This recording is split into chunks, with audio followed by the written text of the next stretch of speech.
Assalamualaikum warahmatullahi wabarakatuh. Perkenalkan nama saya Abdullah Mubarak, dosen Universitas Pamulang. Pada kesempatan ini akan disampaikan pertemuan pertama mata kuliah akuntansi keuangan lanjutan, ya, di mana pertemuan pertama ini membahas tentang persekutuan firma pembentukan. Dalam pembahasan ini ada 4 yang akan disampaikan, ya. Pertama mengenai pengertian dan karakteristik persekutuan, ya. Membahas mengenai pengertian dan tujuan serta ciri-ciri karakteristik daripada persekutuan. Kemudian yang kedua mengenai jenis-jenis persekutuan, ya, tentang jenis persekutuan dan bedanya, ya. Kemudian yang ketiga mengenai akuntansi penyertaan sekutu. Dalam ini bagaimana penyertaan modal dalam persekutuan dan bagaimana perhitungannya. Lalu materi inti kita yaitu pada poin 4, ya, bagaimana pembentukan persekutuan, ya, dalam ini firma. Yang pertama pengertian dan karakteristik persekutuan, ya. Seperti kita ketahui di dalam akuntansi, ya, ada 3 bentuk daripada perusahaan. Ada perusahaan perseorangan, kemudian perusahaan persekutuan dan perseroan, ya. Dan kita akan bahas di sini pada bentuk perusahaan yaitu persekutuan. Persekutuan adalah penggabungan antara 2 orang, ya, atau 2 pihak, boleh orang pribadi atau badan atau lebih, untuk memiliki dan menjalankan suatu perusahaan dengan tujuan untuk mendapatkan keuntungan atau laba, ya. Jadi persekutuan dari kata sekutu. Sekutu itu artinya kerjasama antara 2 pihak, ya. Jadi ada 2 pihak lebih atau lebih, ya.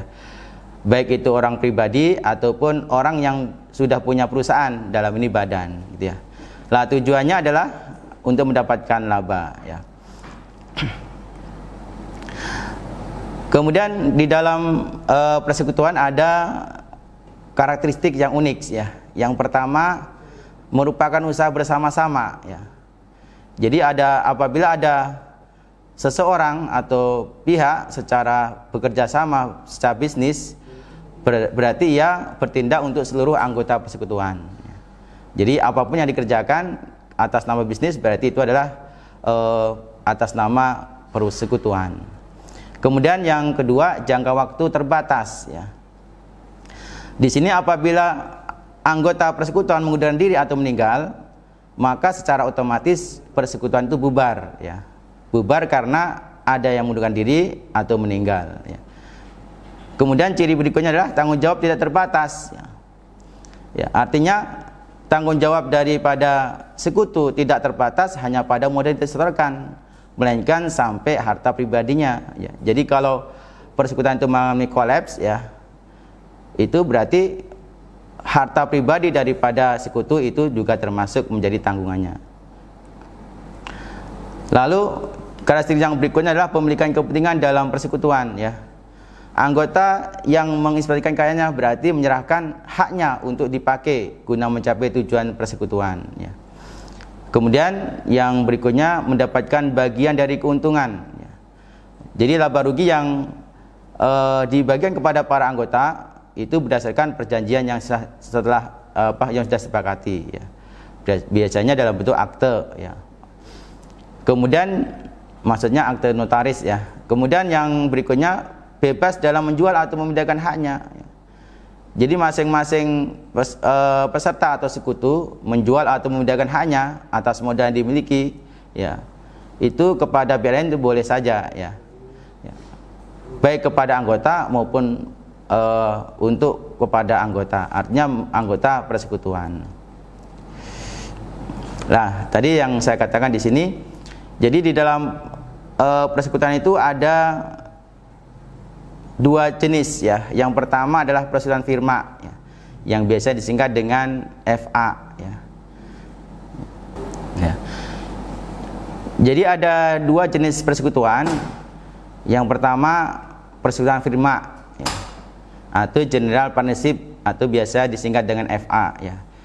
Persekutuan ini di mana semua sekutu umumnya aktif dalam mengelola usaha ya. Jadi semuanya menjalankan usaha ya. Mereka bertanggung jawab tidak terbatas pada modal yang disetorkan, melainkan meliputi seluruh harta pribadinya ya. Jadi firma ini nih ya, ciri khusus dari firma ini ya. Jadi semuanya ikut menjalankan usaha dan tanggung jawabnya tidak sebatas modalnya, bahkan sampai harta milik pribadinya. Yang kedua persekutuan komanditer ya, atau biasa disebutkan CV ya. Di mana persekutuan ini ada dua macam sekutu, yaitu sekutu aktif dan sekutu pasif. Jadi kalau sekutu aktif sama seperti sekutu di dalam firma ya. Jadi dia menjalankan usaha dan tanggung jawabnya tidak sebatas pada modalnya, melainkan sampai harta pribadinya. Kalau sekutu pasif dia hanya ikut tidak ikut mengelola, dia hanya setor modal saja ya. Jadi tanggung jawabnya ya sebatas modal yang disetorkan ya. Di sini nih perbedaan daripada firma dan CV ya. Jadi kalau firma semuanya melakukan usaha dan tanggung jawabnya tidak hanya sebatas modal yang disetorkan. Tapi kalau firma, kalau CV itu sama seperti firma, tapi ada yang hanya menyetorkan modal saja. Jadi dia tidak mengikut mengelola ya. Ini perbedaan antara firma dan CV. Nah, di dalam persekutuan ini yang kita bahas ya mengenai akuntansi penyertaan sekutu ya. Jadi penyertaan modal daripada sekutu ya itu biasanya dicatat di dalam masing-masing rekening modalnya atau disebut dengan buku modal ya. Di mana di dalam buku modal tersebut menunjukkan besarnya hak modal sekutu yang bersangkutan ya. Jadi di situ dilihat jelas benar. Jadi ada tambahan modal, modal awalnya berapa, tambah modalnya berapa, kurangnya modal berapa ya, sampai modal akhirnya berapa itu jelas di dalam buku modal ya. Jadi di dalam buku modal tersebut ya modal akan bertambah, dalam hal ini kredit ya, jika ada setoran modal atau pembagian laba ya. Dan rekening modal akan didebit atau berkurang jika ada pengembalian modal ya, atau pengembalian modal atau prefer dan pembagian rugi ya. Nah, di sini kita lihat ya contoh daripada buku modal Tuan Ilham pada FAIB ya. IB itu bukan imam besar, tapi Ilham dan Budi ya. Di sini modal Tuan Ilham per 2019 ya, kita lihat Ilham menyerahkan modal awal yaitu tanggal 5 Januari 2019 ya. Itu store awal berarti kredit ya. Jadi saldonya 1000, dalam ini 1 juta ya karena dalam bentuk ribuan. Kemudian tanggal 10 bulan 2 Ilham menambah setoran lagi ya. Jadi kalau nambah setoran berarti dikredit.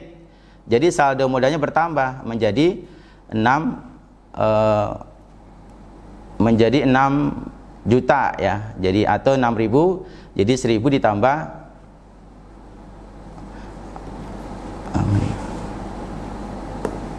jadi 1.000 tambah 5.000 jadi 6.000. Jadi saldo per 10 Januari 2019 Tuan Ilham adalah 6.000 ya. Kemudian tanggal 7 bulan 3 2019 Tuan Ilham mengambil kas ya, pengambilan atau prefer ya. Kalau pengambilan berarti debit, berkurang modalnya ya. Jadi modalnya menjadi 3.000. Dari mana? Dari saldo 6.000 di tanggal 10 bulan 2 dikurangi dengan 3.000 ya. Kemudian tanggal 5 bulan 4 2019 Tuan Ilham mendapat laba ya. Modal laba berarti kredit, bertambah modalnya ya. Jadi saldo modalnya menjadi 8.000 ya. 3.000 di saldo sebelumnya ditambah 5.000 daripada laba. Jadi 8.000 saldo akhirnya. Kemudian tanggal 5 bulan tanggal 10 bulan 5 2019 Tuan Ilham dibebankan rugi ya, karena persekutuan rugi 500 ya. Jadi modalnya Tuan Ilham berkurang menjadi 7.500. Jadi di sini jelas modal awalnya modal Tuan Ilham adalah 1.000 ya. Kemudian modal akhirnya 7.500 ya. Jadi berubah-ubah karena ada tambahan modal, ada pengambilan, ada pembagian laba, dan ada pembebanan rugi ya. Jadi ini mengenai daripada buku besar atau buku modal daripada Tuan Ilham. Nah, kemudian pembahasan kita yang paling pokok di sini adalah mengenai pembentukan persekutuan dalam ini firma. Kenapa kok firma? Karena lebih mudah ya daripada CV. Makanya pembahasan awalnya adalah pembentukan persekutuan dalam bentuk firma. Di sini mengenai pembentukan yaitu akuntansi pembentukan atau pendirian persekutuan ya, mulai dari pencatatan dan perhitungan data ya, kemudian penjurnalan sampai dengan penyusunan laporan keuangan ya. Dalam ini laporan keuangan dalam jenis firma ya. Jadi pembahasan kita dari mulai penghitungan untuk data jurnal, menjurnal sampai disusun laporan keuangan ya. Lah, ada tiga cara pembentukan daripada persekutuan ya. Yang pertama adalah cara penggabungan beberapa orang. Jadi persekutuan itu diibaratkan gabungan dari beberapa orang. Misalkan ada si Budi, si Alek, si Muhammad ya, berkumpul ya, masing-masing mendirikan modal, bersepakat mendirikan persekutuan dalam bentuk firma ya. Ya biasanya firma ini namanya sesuai dengan nama pendirinya biasanya ya. Seperti contoh, ntar kita lihat contohnya ya. Misalkan FA Aku ya, FA Aku itu gabungan dari Ahmad ya, kemudian Hamid dan Umar ya. Jadi menjadi FA Aku ya. Jadi di sini penggabungan beberapa tersebut boleh menyerahkan dalam bentuk uang atau dalam bentuk non uang, non tunai ya, berupa aset. Misalkan dia modalnya berupa gedung atau tanah atau mobil dan seterusnya ya. Yang kedua, persekutuan didirikan dengan cara penggabungan perusahaan dengan orang. Artinya orang yang sudah punya perusahaan, mungkin firma atau CV, kemudian bergabung dengan beberapa orang untuk mendirikan firma atau CV baru ya. Kemudian yang ketiga, persekutuan didirikan dengan cara penggabungan beberapa perusahaan. Artinya beberapa orang punya perusahaan ya, CV atau firma, kemudian dia bergabung ya menjadi suatu firma baru. Jadi ada tiga cara penggabungannya ya. Nah, ini contoh yang pertama ya. Contoh pertama, persekutuan didirikan dengan menggabungkan beberapa orang ya. Contohnya di sini adalah misalkan tanggal 5 Januari 2020 Tuan Adi, Tuan Koko dan Umar bersepakat untuk mendirikan persekutuan ya dengan nama FA Aku ya. Tadi nama persekutuannya itu FA Aku. Aku itu adalah nama Adi ya, K-nya Koko dan U-nya ada Umar ya. Lah masing-masing menyalurkan uang sebesar 1.500.000 ya. Untuk Tuan Adi ya, kemudian 1.500.000 untuk Tuan Koko dan 2 juta untuk Umar ya. Jadi di sini penggabungan dari beberapa orang menyertakan modal ya. Lah, bagaimana mendirikannya? Di sini dalam bentuk pertanyaan diminta jurnal yang dibuat oleh persekutuan firma Aku dan laporan posisi keuangan awal per 5 Januari 2020 ya. Jadi kalau jurnalnya seperti ini ya. Jadi karena dia setor modal dalam bentuk uang tunai, berarti nama akunnya kas ya, kas di debit sebesar 5 juta ya. Ya, 5 juta ini adalah gabungan dari modal Tuan Adi 1.500.000, modal Tuan Koko 1.500.000 dan modal Tuan Umar 2 juta ya. Jadi ini contoh daripada jurnal ya. Biasakan kalau jurnal itu di bawahnya ada catatan ya, ada keterangan mencatat setoran modal Tuan Adi, Koko dan Umar ya. Lah dari 5 Dari jurnal ini ya kita susun laporan keuangan ya.